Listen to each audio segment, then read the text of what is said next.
নমস্কাৰ মই ঋতুৰাজ আপুনি চাই আছে নেশ্যন এনি আৰু এই মুহূৰ্তত লৈ আহিছে অত্যন্ত গুৰুত্বপূৰ্ণ খবৰ চৰত এইবাৰ মিয়াই দাদাগিৰি আৰম্ভ কৰিছে এইখন অসমত মিয়াৰ দপদপনি ইতিমধ্যে আৰম্ভ হৈছে আৰু মিয়াই চৰম স্পৰ্ধা কৰা দেখিবলৈ পোৱা গৈছে য'ত এতিয়া ৰাজহুৱা পথ বন্ধ কৰি দিছে মিয়াই তেনে পৰিপ্ৰেক্ষিতত সম্প্ৰতি সমগ্ৰ বিষয়টোক লৈ পৰিস্থিতি হৈ পৰিছে উত্তপ্ত ডাঙৰ খবৰ এই মুহূৰ্তত লৈ আহিছো নেশ্যন এনিৰ দৰ্শকসকলৰ বাবে চৰ অঞ্চলত মিয়াৰ গুণ্ডাগিৰি আৰম্ভ হৈছে আৰু চৰ অঞ্চলত মিয়াৰ গুণ্ডাগিৰি এতিয়া কোনো কাৰণত সহ্য নকৰে খিলঞ্জীয়া জনতাই মিয়াই বন্ধ কৰিছে ৰাজহুৱা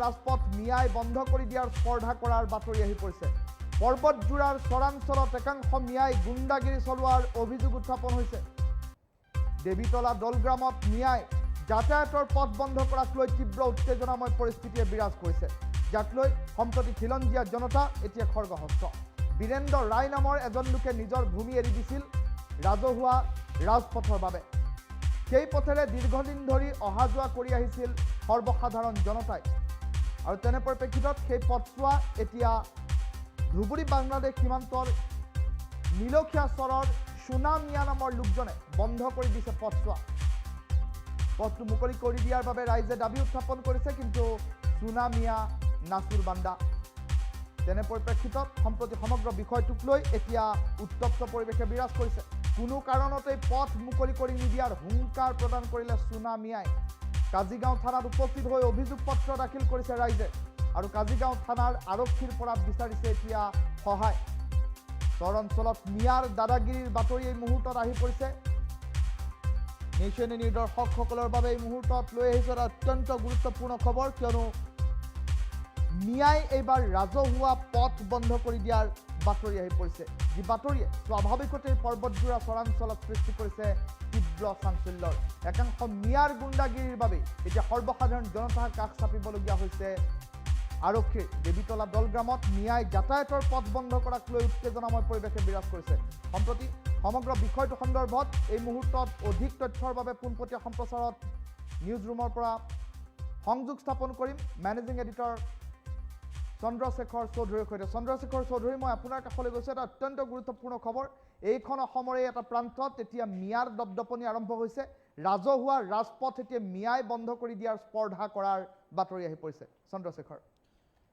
হয় ঋতুৰাজ দৰাচলতে ধুবুৰী জিলাৰ বিভিন্ন প্ৰান্তত এই ধৰণৰ সমস্যা এই স্থানীয় লোকসকলে সন্মুখীন হৈ আছে দীৰ্ঘদিন ধৰি সেই অঞ্চলত প্ৰধানত যিসকল দেশী লোক আছে বা আন গৰিয়ামৰীয়া সম্প্ৰদায়ৰ দুই এক লোক আছে তেওঁলোকো এই ধৰণৰ সমস্যাৰ সন্মুখীন হৈ আহিছে আৰু তেওঁলোকৰ ওপৰত এতিয়া মিয়া লোকসকলে মিয়া মানে আমাৰ নাগৰিক মিয়াৰ কথা কোৱা নাই যিসকল সন্দেহযুক্ত লোক যিসকলক সন্দেহযুক্ত বাংলাদেশী লোক বুলি কোৱা হয় সেই ধৰণৰ লোকসকলৰ যিটো অত্যাচাৰ বা বিভিন্ন ধৰণে হাৰাশাস্তি দি আহিছে স্থানীয় লোকসকলক সেয়া কিন্তু এতিয়াৰ কথা নহয় বহু পূৰ্বৰে পৰা এই ধৰণৰ ঘটনাবোৰ হৈ আহিছে শেহতীয়া যিটো ঘটনা পোহৰলৈ আহিছে এই ঘটনাটো আমি যিটো বীৰেন্দ্ৰ ৰায় নামৰ লোকজনে আমি ইতিমধ্যে উল্লেখ আপুনি কৰিছে যে দেৱীতলা দলগ্ৰামত যিটো ঘটনা হৈছে বীৰেন্দ্ৰ ৰায় নামৰ এজন লোক তেওঁ ৰাইজৰ সুবিধা হোৱাকৈ নিজৰ মাটিৰে পথ এটা এৰি দিছিল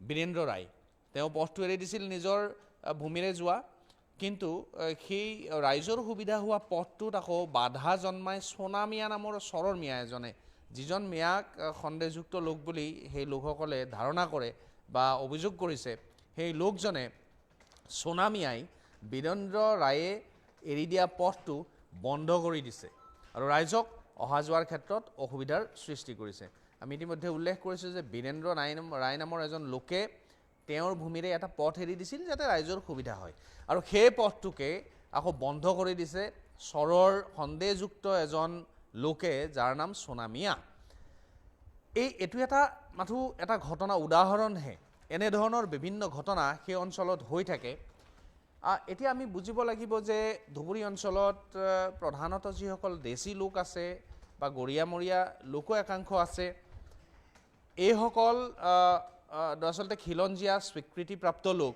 আৰু এই খিলঞ্জীয়া লোকসকলক এতিয়া এই মিয়াসকলে সন্দেহযুক্ত লোকসকলে এনেধৰণে হাৰাশাস্তি কৰি আহিছে মিয়া বুলি ক'লেও আমি দুই ধৰণৰ কথা আহি পৰে মিয়া সম্প্ৰদায়ৰো আৰু বহু লোক ভাৰতীয় নাগৰিক আছে বা সেইসকলৰ কথা কোৱা হোৱা নাই বা মিয়া প্ৰধানত সেই অবৈধ বা সন্দেহযুক্ত লোকসকলক মিয়া বুলি বা সেইসকলৰ কাৰ্যকলাপক মিয়া লোকসকলে এই ধৰণৰ কাৰ্যকলাপ কৰা বুলি কৈ অহা হৈছে। এই লোকসকলক দৰাচলতে তেওঁলোকৰ যি আতিশয্য তাক বন্ধ কৰিবলৈ স্থানীয় লোকসকলে কি ধৰণে তেওঁলোকক বন্ধ কৰিবলৈ সক্ষম হ'ব সেয়াও এটা গুৰুত্বপূৰ্ণ কথা। আনহাতে ধুবুৰী জিলা প্ৰশাসনে এই ক্ষেত্ৰত কি ব্যৱস্থা গ্ৰহণ কৰে সেয়াও এক লক্ষণীয়।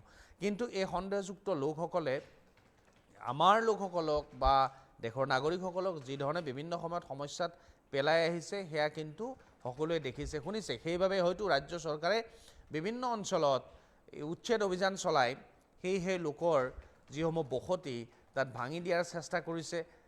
আৰু এই ধৰণে এই লোকসকলক যদি ইয়াৰ পৰা খেদি পঠিয়াব পৰা হয় তেনেহ'লে আমাৰ স্থানীয় লোকসকলে কিছু নিষ্কৃতি পাব।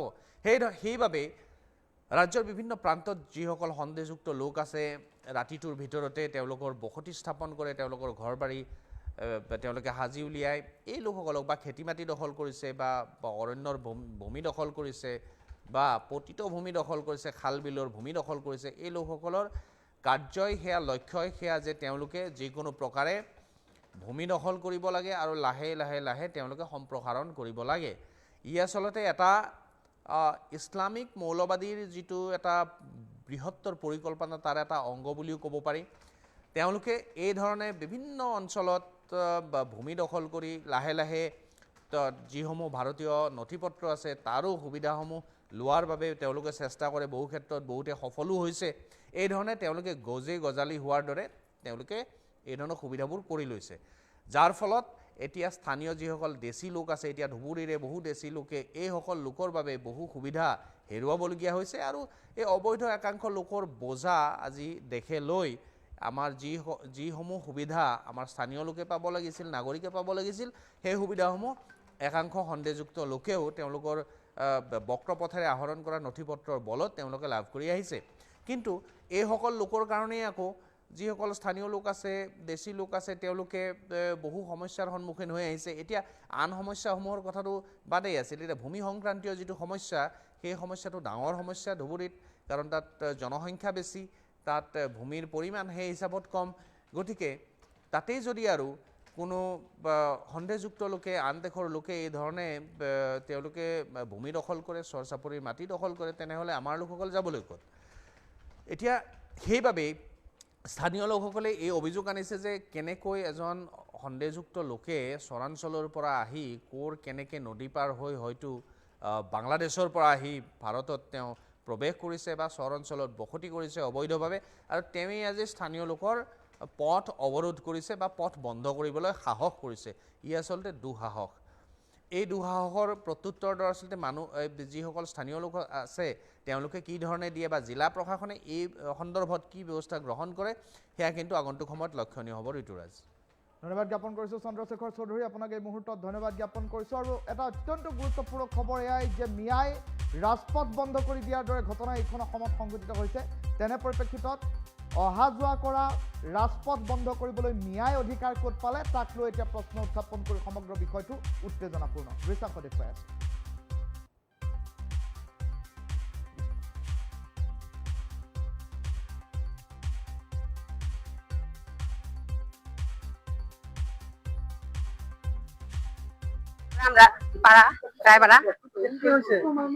মই ৰাইজক চাইডত মাটি দিছো ৰাইজৰ অসুবিধাৰ কাৰণে। দৰ পিছত সোণামীয়ে বেলেগৰ পৰা আহিছে, চৰৰ পৰা আহি ঘৰ বান্ধি দখল কৰিছে ৰাইজৰ মাটিখিনি। কৰাৰ পিছত ৰাইজে যাব নোৱাৰাৰ কাৰণে এইটো মোৰ ওচৰত ৰাইজে আপত্তি জনাইছে। মই দলিলত লিখিত কৰি দিছো ৰাইজক। লিখিত কৰি দিয়াৰ পিছত সোণামীয়ে ঘৰ বান্ধি দখল কৰিছে গেছে। যে মোৰ এতিয়া ন্যায় বিচাৰ লাগে। বাহিৰৰ পৰা চৰৰ পৰা মেয়া মানুহ আহি ইয়াত দখল কৰিছে ঘৰ বান্ধি, মোৰ স্থানীয় মানুহৰ অত্যাচাৰ কৰি আছে। ৰাস্তা বন্ধ কৰাৰ কাৰণে মই আপত্তি জনাইছো। ৰাইজৰ অসুবিধা হৈছে যোৱা আসাৰ কাৰণে। ধুবুৰী চৰৰ মানুহ ফুলবাৰী নাই, মোৰ পৰা কিনি নেওয়া নাই। মইতো মাটি বেচা নাই নে, মই ৰাইজকহে দিছো অসুবিধাৰ কাৰণে। চাইডাত মই সোণামীয়ক দৈয়া নাই নে। যে মই মাটি মোৰ আছে, রাইজের অসুবিধার কারণে আজি মোটামুটি 8 বছর হল এই রাস্তাটো মই দিছো 4 হাত রাইজে যাওয়া আহা কৰি আছে। এই ইতিমধ্যে কিবা হৈছে, সিহঁতে ঘৰ তুলিছে আইলত, দখল কৰছে তাত আইল তুলা আইলটোৰ ভিতৰত আহিছে, মই ৰাস্তাতে আহিছে। বাড়ি কৰছে সোনামিয়া আলী সোনামিয়া দখল কৰিছে। এৰা কৰাতে মানুহ যাওয়া আহা অসুবিধা হৈছে। অসুবিধাতে বেড়া দিছে আমাদের কিছু লিখিত ভাবে দিছ রাইজক। আচ্ছা, এই যে গোলগ্রামত যিটো ঘটনা হৈছে কি ক'ব আপুনি এইটো? এইটোতো যিবিলাক দলৰ যেতিয়া ঘটনা হৈছে, এইবিলাকতো বাহিৰা মানুহ আহি এটা এনেকুৱা কৰি ক'ৰ আছে। পৰা আহিছে? এইবিলাক 7 সাল মানৰ মানুহ, ইয়াৰ মানুহ নহয়তো এইবিলাক। এইটো নিজৰ নামত যে মাটিত নামজাৰি কৰিছে, এইটো কেনেকৈ কেনেকৈ হ'ল নামজাৰি? এই জেগা মানুহ নাই, কেনেকৈ নামজাৰি হ'ল? যিহেতু বিদেশী চৰকাৰৰ আইন আছে, যিহেতু আইন আছে, ব্ৰিটিছ চৰকাৰে কৈছে যে বাহিৰা মানুহ ইয়াত কোনো পাত্তা নাপাব। এই কেনেকৈ পাত্তা পাল? কোন মণ্ডলে পাত্তা দিছে তাক? আপুনি তাক সুধিব কোন মণ্ডলে তাক পাত্তা দিছে। এই ফল কেছ এটা। কিন্তু ৰাইজৰ ৰাস্তাও বন্ধ কৰি দিছে। ৰাইজে ৰাস্তা বন্ধ কৰিছে, তাক ৰাইজে এতিয়া তাক ঘৰ বাৰী ভাঙি দিব লাগে। হয় নেকি? হ্যাঁ, আমি যেবিলাক মানুহ আছো ইয়াত খিলঞ্জীয়া মানুহ, খিলঞ্জীয়া মুছলমান আছে, ইয়াত ৰায় মানুহ আছে, ইয়াত কোনবিলাক মিয়া মানুহ আহি ইয়াত জাগা দখল কৰি দিছে। মিয়া নেকি? মিয়া মানে মিয়ার দবদবে চলেছে নাকি? মিয়া দপদপনি চলি আছে ইয়াত দলগাঁও। এগুলো বন্ধ হ'ব লাগে নেকি? বন্ধ হ'ব লাগে না? কি কৰিছে আচলতে? ইয়ো ৰাইজৰ ৰাস্তা বন্ধ কৰিছে। ইয়াত বহুত মানুহ যোৱা অহা কৰে। ইয়াত ৰায় মানুহ আছে, আমি ইয়াত মিয়া মানুহ আছে, হা, আকৌ আমাৰ খিলঞ্জীয়া মানুহ আছে। ইয়াত কোন 7 সাল মানৰ মানুহ ইয়াত আহি বাড়ি কৰি ৰাস্তাখিনি বন্ধ কৰি দিছে। মানে মিয়াৰ দবদবনিত কি এতিয়া দেশী খিলঞ্জীয়া হওক বা ৰায় মানুহৰ কি এতিয়া অতিষ্ঠ হৈ পৰিছে নেকি? অসুস্থ হয়ে পড়ে গেছে, ৰায় মানুষ বেড়াবো না তাৰ কাৰণে, কাৰ কাৰণে? এই মিয়াৰ কাৰণে। মোৰ নাম ভনিতা বালা ৰায়, মোৰ জামেৰ নাম বীৰেন্দ্ৰ ৰায়, দলগ্ৰাম পাড়া ৰায়পাড়া। মই ৰাইজক 4 হাত মাটি দিছো ৰাইজৰ অসুবিধাৰ কাৰণে। দৰ পিছত সোনামিয়ে বেলেগৰ